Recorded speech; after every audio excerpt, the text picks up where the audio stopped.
અમરેલી જિલ્લાના બગસરા શહેરમાં હડકાયા શ્વાનનો આતંક જોવા મળ્યો છે।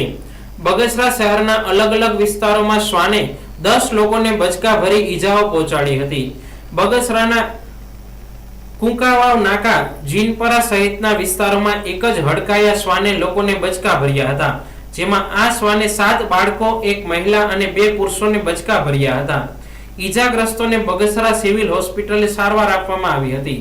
બગસરા શહેરમાં શ્વાનના આતંકને લઈને લોકોમાં ડરનો માહોલ ફેલાયો હતો। દિલીપ બનુભાઈ સુરાણીયા, નવા જીનપરા વિસ્તાર, મારા છોકરાના કૂતરું કર્યું છે, રમતો હતો બરોબર બજારમાં, અને અનેક વિસ્તારના બધા આવ્યા છે સિવિલે લઈને। ટોટલ કેટલાક જણા અહીંયા આવેલા છે? 7 જણા। 7 જણા પુત્રે બટકા ભરેલા? હા। અહીં સારવાર મળી ગઈ તમને? હા। હું ઇરફાન સુલેમાનભાઈ માંડરિયા, હડકાયું કૂતરું બસ સ્ટેન્ડ પાસેથી મને બટકું ભરી લીધું। ત્યાર પહેલાં કુકાવન નાકે તાયવાળા વિસ્તારમાં 7 થી 8 જણાને બટકું ભરી લીધું। હડકાયું કૂતરું છે। અત્યારે ક્યાં આવેલા તમે? અટાણે સિવિલ હોસ્પિટલે ઇન્જેક્શન માટે આવેલો છે। તમને સારવાર મળી ગઈ? હા, સારી સારવાર આપેલી છે, ઇન્જેક્શન માટે આપી દીધા છે।